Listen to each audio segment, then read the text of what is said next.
جو بیمار انسان فجر اور عصر کے وقت یہ دو صورتیں پڑھتا ہے تو اللہ اس کی بیماری سے اسے شفا دے دیتا ہے۔ نحمدہ ونصلی علی رسولہ الکریم، اما بعد فاعوذ باللہ من الشیطان الرجیم، بسم اللہ الرحمن الرحیم۔ ناظرین کرام، اسلامی روایات کے مطابق فجر اور عصر کے اوقات بہت ہی مبارک اور خاص ہیں۔ یہ وہ اوقات ہیں جب اللہ سبحانہ و تعالی کی رحمتیں اور برکتیں خاص طور سے نازل کی جاتی ہیں۔ فجر کے وقت اللہ کی رحمتیں اور برکتیں زمین پر نازل ہوتی ہیں۔ حضرت ابو ہریرہ رضی اللہ تعالی عنہ سے مروی ہے کہ رسول اکرم صلی اللہ علیہ وسلم نے فرمایا کہ جو شخص فجر اور عصر کے وقت اللہ کے ذکر میں مشغول ہوتا ہے تو اللہ اسے جنت میں جگہ دیتا ہے۔ ناظرین، عصر کے وقت بھی اللہ کی رحمت کا دروازہ کھلتا ہے اور یہ دعاؤں کی قبولیت کا خاص وقت سمجھا جاتا ہے۔ اس وقت میں انسان کی دعائیں زیادہ قبول ہوتی ہیں۔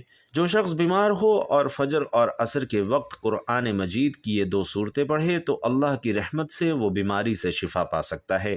بیماری سے شفا کے لیے قرآن مجید میں کئی دعاؤں اور اعمال کا ذکر ہے جنہیں پڑھنے سے اللہ کی رحمت اور شفایابی کی امید رکھی جاتی ہے۔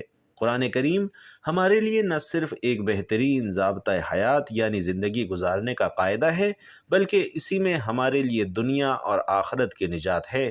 اسی کی برکت سے جسمانی اور روحانی بیماریاں دور ہوتی ہیں، جہالت اور گمراہی کی تاریکیاں کافور ہوتی ہیں، بد عقیدگی اور بد اخلاقی جاتی رہتی ہے اور خوش عقیدگی، خوش اخلاقی اور اللہ عز و جل کی معرفت حاصل ہوتی ہے۔ چنانچہ اللہ عز و جل قرآن مجید میں ارشاد فرماتا ہے، اور ہم قرآن میں اتارتے ہیں وہ چیز جو ایمان والوں کے لیے شفا اور رحمت ہے اور اس سے ظالموں کو نقصان ہی بڑھتا ہے۔ ناظرین، اس آیت کریمہ کے تحت مفسرین قرآن فرماتے ہیں کہ قرآن کریم ہر طرح کی بیماریوں سے شفا عطا فرماتا ہے، وہ روحانی امراض ہوں چاہے جسمانی امراض ہوں۔ قرآن کریم کا امراض روحانیہ کے لیے شفا ہونا تو ظاہر ہے ہی، اس کی تلاوت کی برکت سے بکثرت امراض جسمانیہ بھی شفا حاصل ہوتی ہے۔ برے عقیدے اور برے اخلاق دفع ہوتے ہیں اور عقائد حقہ اور معارف الہی اور صفات حمیدہ اور اخلاق فاضلہ یعنی صحیح عقیدے اور اللہ کی معرفت و پہچان، بہترین صفات اور زبردست اخلاق بھی حاصل ہوتے ہیں۔ وہی مفسر قرآن علامہ ابن عطیہ اندلسی رحمۃ اللہ علیہ نے بھی یہ فرمایا کہ اس بات کا بھی احتمال ہے کہ آیت کریمہ میں شفا سے دم اور تعویذات کے ذریعے بیماریوں میں قرآن پاک کا فائدہ مند ہونا مراد ہے۔ مفسرین کرام کی مندرجہ بالا تشریحات سے پتہ چلا کہ قرآن مجید پورے کا پورا شفا ہے، لیکن بعض صورتوں کے متعلق احادیث میں صراحتاً یعنی واضح طور پر مختلف بیماریوں سے شفا کا بیان فرمایا گیا ہے، جیسا کہ سورۃ الفاتحہ کے متعلق ارشاد ہے۔ حضرت جابر رضی اللہ تعالی عنہ سے حضور اکرم صلی اللہ علیہ وسلم نے فرمایا کہ اے جابر، کیا میں تجھے قرآن میں نازل شدہ سب سے اچھی صورت نہ بتا دوں؟ حضرت جابر رضی اللہ تعالی عنہ نے عرض کی کہ کیوں نہیں یا رسول اللہ، ضرور بتائیے۔ تو آپ صلی اللہ علیہ وسلم نے ارشاد فرمایا کہ یہ سورۃ الفاتحہ ہے۔ مزید فرمایا اس میں ہر مرض کے لیے شفا ہے۔ ناظرین، محدثین کرام نے بیماریوں پر قرآن مجید کی آیات پڑھ کر دم کرنے کی بھی کئی روایات نقل فرمائی ہیں۔ چنانچہ حضرت عائشہ صدیقہ رضی اللہ تعالی عنہا بیان فرماتی ہیں کہ جب رسول اللہ صلی اللہ علیہ وسلم کے اہل میں سے کوئی بیمار ہوتا تو آپ صلی اللہ علیہ وسلم اس پر سورۃ الفلق یعنی قل اعوذ برب الفلق اور سورۃ الناس یعنی قل اعوذ برب الناس پڑھ کر دم فرماتے۔ حضرت سیدنا ابو سعید خدری رضی اللہ تعالی عنہ بیان فرماتے ہیں کہ ایک بار چند صحابہ کرام سفر میں تھے، ان کا گزر عربوں کے ایک قبیلے کے پاس سے ہوا۔ صحابہ کرام نے ان سے مہمان نوازی کا مطالبہ کیا تو انہوں نے انکار کر دیا۔ اس قبیلے کے سردار کو بچھو نے ڈس لیا تھا۔ قبیلے والوں نے اس کی صحت کے لیے بڑے جتن کیے، لیکن کسی چیز سے فائدہ نہیں ہو رہا تھا۔ پھر ان میں سے کسی نے کہا کہ تم اس جماعت کے پاس جاؤ، ہو سکتا ہے کہ ان کے پاس کوئی نفع بخش چیز ہو۔ وہ صحابہ کرام کے پاس آئے اور عرض کرنے لگے کہ ہمارے سردار کو بچھو نے ڈس لیا ہے اور ہم اس کی صحت یابی کے لیے ہر قسم کی کوشش کر چکے ہیں، مگر کسی چیز سے فائدہ نہیں ہو رہا۔ کیا آپ میں سے کسی کے پاس کوئی ایسی چیز ہے؟ ایک صحابی نے فرمایا، ہاں اللہ کی قسم میں دم کرتا ہوں، لیکن ہم نے تم سے مہمانی طلب کی تو تم نے انکار کر دیا تھا، لہٰذا اب میں اس وقت تک تمہارے سردار کو دم نہیں کروں گا جب تک تم مجھ سے اس کی اجرت نہ مقرر کر لو۔ اس پر انہوں نے بکریوں کی ایک معین تعداد پر صلح کر لی۔ پھر وہ صحابی گئے اور الحمدللہ رب العالمین یعنی سورۃ الفاتحہ پڑھ کر اس پر دم کیا تو وہ سردار بالکل تندرست ہو گیا اور اس طرح چلنے لگا گویا اسے کوئی بیماری ہی نہ تھی۔ پھر ان قبیلے والوں نے جو بکریوں کی تعداد صحابہ کرام کو مقرر فرمائی تھی وہ دے دی۔ بعض صحابہ کرام نے کہا کہ ان بکریوں کو آپس میں تقسیم کر لیتے ہیں، تو بعض نے کہا کہ نہیں، یہ دم کی اجرت ہے اور ہم اس کو اس وقت تک تقسیم نہیں کریں گے جب تک کہ نبی کریم صلی اللہ علیہ وسلم کی بارگاہ میں حاضر ہو کر سارا ماجرا بیان نہ کر دیں، پھر دیکھیں کہ آپ صلی اللہ علیہ وسلم اس میں کیا حکم فرماتے ہیں۔ ناظرین، جب صحابہ کرام نبی کریم صلی اللہ علیہ وسلم کی بارگاہ میں حاضر ہوئے اور سارا ماجرا عرض کیا تو آپ صلی اللہ علیہ وسلم نے فرمایا کہ تمہیں کس نے بتایا کہ یہ سورۃ الفاتحہ دم بھی ہے؟ پھر آپ صلی اللہ علیہ وسلم نے فرمایا تم نے درست کیا، ان کو آپس میں تقسیم کر لو اور اس میں میرا حصہ بھی رکھ دو۔ پھر آپ صلی اللہ علیہ وسلم مسکرا دیے۔ ناظرین، حضرت امام محمد بن عیسیٰ ترمذی رحمۃ اللہ علیہ روایت نقل کرتے ہیں کہ بے شک رسول اللہ صلی اللہ علیہ وسلم نے فرمایا کہ جب تم میں سے کوئی شخص نیند میں ڈر جائے تو وہ یہ دعا پڑھے، اعوذ بکلمات اللہ التامات من غضبہ وعقابہ وشر عبادہ ومن ہمزات الشیطان وان یحضرون، تو شیطان اسے نقصان نہیں پہنچائیں گے۔ حضرت سیدنا عبداللہ بن عمر رضی اللہ تعالی عنہ اپنے بالغ بچوں کو اس دعا کی تلقین فرماتے اور جو نابالغ بچے ہوتے ان کے لیے یہ دعا کاغذ پر لکھ کر گلے میں لٹکا دیتے تھے۔ محقق علی الاطلاق شیخ عبدالحق محدث دہلوی رحمۃ اللہ علیہ اس حدیث کی شرح میں لکھتے ہیں کہ اس حدیث سے گردن میں تعویذات لٹکانے کا جواز معلوم ہوتا ہے۔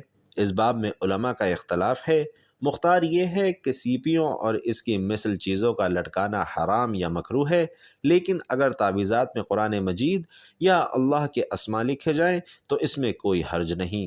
اعلی حضرت امام اہل سنت مولانا شاہ احمد رضا خان رحمۃ اللہ علیہ فرماتے ہیں کہ جائز تعویذ کے قرآن کریم یا اسماء الہی یعنی اللہ کے ناموں یا دیگر اذکار اور دعویدات یعنی دعاؤں سے ہو، اس میں اصلاً حرج نہیں بلکہ مستحب ہے۔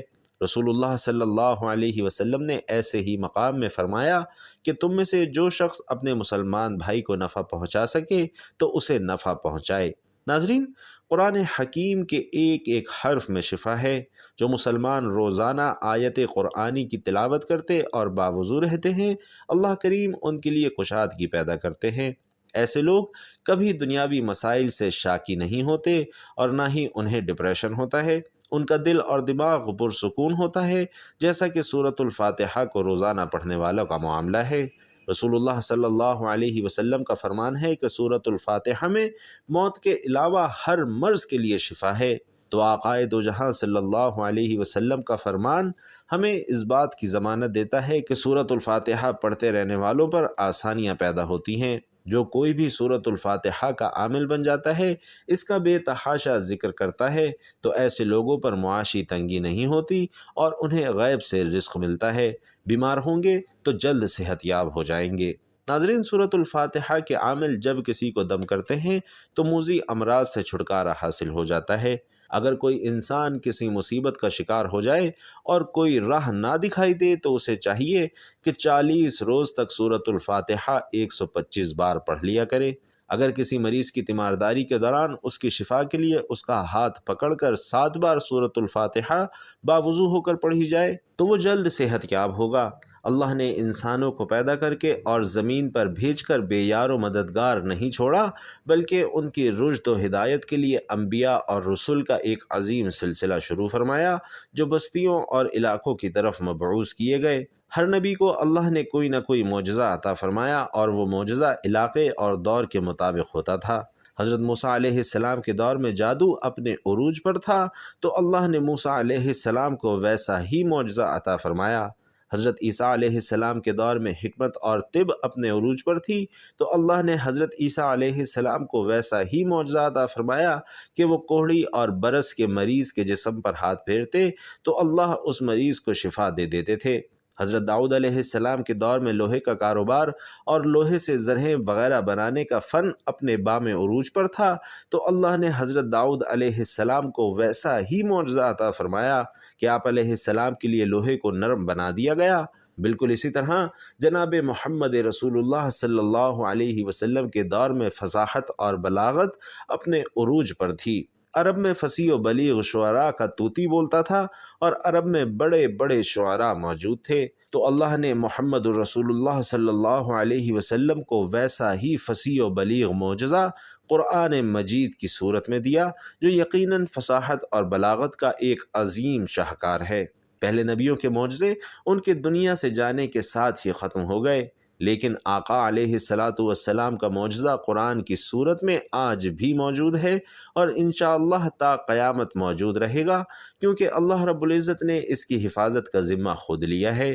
انا نحن نزلنا الذکر وانا لہ لحافظون، یعنی بے شک ہم نے ہی یہ نصیحت نازل کی ہے اور بے شک ہم ہی اس کی ضرور حفاظت کرنے والے ہیں۔ ناظرین، قرآن کریم کے بہت سارے فضائل ہیں۔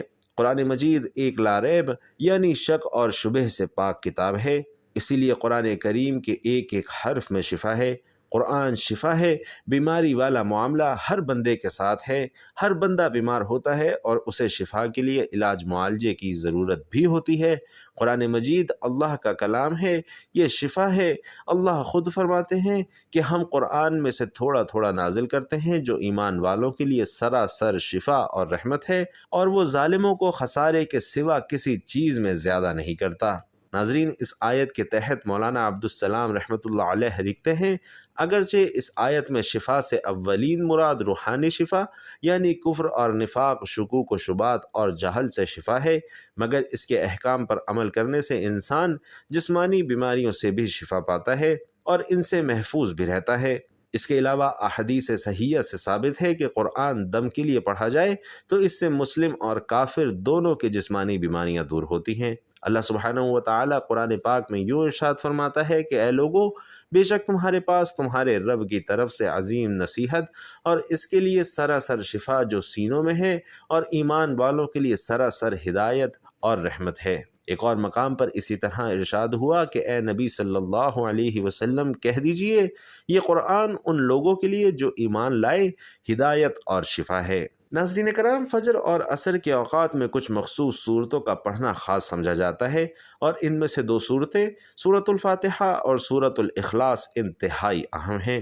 اگر کوئی شخص بیمار ہے تو اس بیماری سے نجات کے لیے سورۃ الفاتحہ اور سورۃ الاخلاص کو فجر اور عصر کے اوقات میں پڑھے۔ دونوں صورتوں کو 5 سے 7 بار پڑھنا مفید ہے۔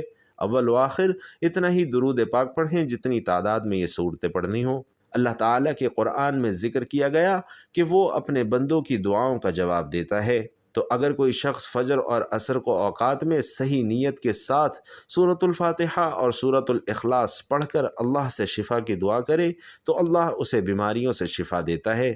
قرآن کریم کی یہ دونوں صورتیں یعنی سورۃ الفاتحہ اور سورۃ الاخلاص نہایت ہی فضیلت اور اہمیت کی حامل صورتیں ہیں، اور ہر مسلمان کو ان دونوں صورتوں سے استفادہ ضرور کرنا چاہیے اور ان دونوں صورتوں کو اپنی زندگی میں ضرور شامل کر لینا چاہیے۔ اس کے علاوہ جو لوگ اٹھتے بیٹھتے چلتے پھرتے سورۃ الاخلاص کا ورد کرتے رہتے ہیں تو ان کے لیے بھی خصوصی انعامات کا ذکر کیا جاتا ہے۔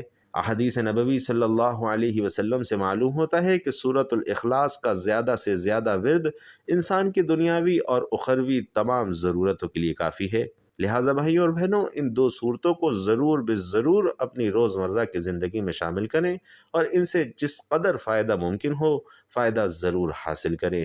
اللہ تبارک و تعالیٰ سے دعا ہے کہ نیکی کی بات کو سننے، سمجھنے اور اس پر عمل کرنے کی طاقت اور توفیق ہم سب کو مرحمت فرمائے۔ میرا سنانا اور آپ کا سننا اپنی بارگاہ میں قبول و منظور فرمائے، آمین یا رب العالمین۔ ناظرین، آخر میں آپ سے گزارش ہے کہ اللہ تعالیٰ کے 99 ناموں میں سے کوئی بھی ایک نام لکھ کر کمنٹ باکس میں ضرور شیئر کیجئے گا۔ اللہ تعالیٰ آپ سب کا حامی و ناصر ہو، آمین۔ السلام علیکم ورحمۃ اللہ وبرکاتہ۔